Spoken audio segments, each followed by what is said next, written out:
everybody, it's me Birgit from the Center for Iridology. I just came back from New York from the New Life Expo, and I happened to talk to a lot of people about iridology. And one thing I really noticed is that a lot of people are afraid to actually get a reading from an iridologist. So I wanted to today talk a little bit about that it actually should be empowering to see an iridologist. Unfortunately, there was this old iridology model where you went to an iridologist and he pointed out a million problems that you have genetically, but this is not the case anymore. Nowadays, iridology is actually an empowerment tool for yourself.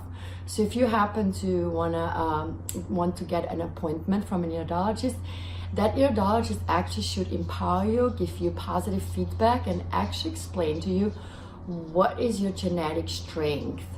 And when we find out certain weaknesses, we will empower you as an iridologist how to change your lifestyle, how to use herbs, how to use essential oils, so you don't actually manifest your weaknesses that your iris shows.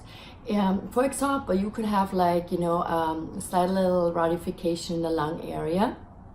That means the fibers are a little bit spaced out. That doesn't mean you're going to end up with lung cancer. It doesn't mean that you have pneumonia every year. It just means that genetically your generations back had some weaknesses in the lungs. So that means for you now to just be careful. For example, the fall and the winter is coming on the East Coast right now. So start taking echinacea so your lungs stay clear and clean, because sometimes being in a heated room and not getting outside can weaken your lungs, especially if you have a tiny little weakness in your genetics in this area. So as you can see, I just empowered you to know who you are and to understand how to work to strengthen your genetic weaknesses. I also wanted to point out that if you go and meet an iridologist, listen to the language. If the language is more negative and more scary, then this is an old practice. Then the iridology, the so-called modern iridology nowadays, should empower you with your words. It should give you good, positive feedback, and it shouldn't make you feel like very scared after you leave the iridology appointment. So for example, I want to point out certain terminology that has changed within the last 20 years. Since International Iridology Practitioner Association is all about the current research, make sure if you are either signing up for an iridology course or if you sign up to have an appointment with an iridologist, that they don't use this old terminology, because then you know that those iridologists or this iridology school was not updated, is still teaching the old iridology. For example, when you hear about an absorption ring, that was an old name. Nowadays it's called the pupillary ruff. Another thing is we call it colorate, not autonomic nerve wave. If you hear about something about a sulfur ring, a cholesterol ring, or sodium ring, we call that lipemic diastasis now. If you hear somebody talking about that you have a lesion, that doesn't really sound too promising, honestly, or that lesion grows back if you take a certain herb, that is old iridology practice. You want to hear the word lacuna, which is always generations back and genetic inherited. If you hear about a lymphatic rosary, same thing. The new terminology, the international terminology nowadays, is called tophi, a flocculation, or hydrogenoid. Another thing is we do not talk anymore about murky eyes, or there's even the term called dishwasher eye. I don't know if I know you, but I don't want to have a dishwasher eye or a murky eye. So the new terminology of that is called biliary eye. A biliary eye is nothing else that there is a generation of blue eyes and a generation of brown eyes, and you become having a hazel eye or more like a light brown eye. We also don't talk about stress rings anymore as much, or nerve rings. It's actually a contraction for us.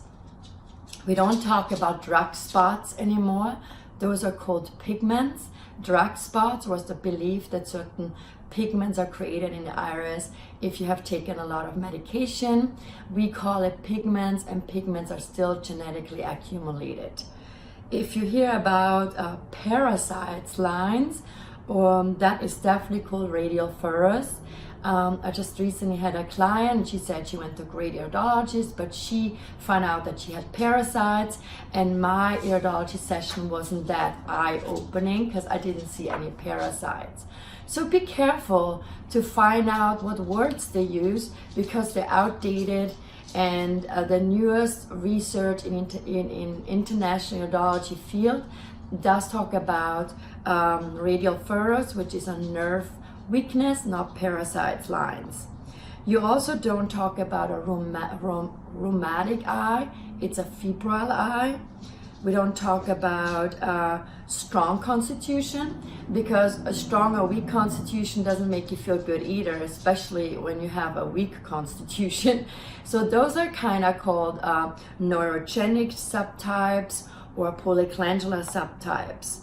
We also don't talk about toxicity anymore in your eyes or dirty blood. We talk about genetic pigments. And there's one more thing again, we don't talk about the weak constitution, as already said. It's called connective tissue subtype. As you can see, there's a lot of things that I want to educate you on my YouTube channel to understand. When you hire somebody who is doing your iridology readings, they should only have positive words. They should empower you. They should teach you how to not manifest certain genetic signs that you have in your eyes. I want you to not feel discouraged or upset when you hear certain words like parasites lines or dirty eye. This is an old iridology. So I hope my information can help you a little bit to decipher to what iridology course you want to take, and also what kind of iridologist you want to hire. Just for your interest, my class is coming up in January 16th and 19th in New York, and I also have some few other classes lined up in Chicago and in Boston, so check out my website. So please don't forget to subscribe and learn about the new iridology. Thank you. Bye.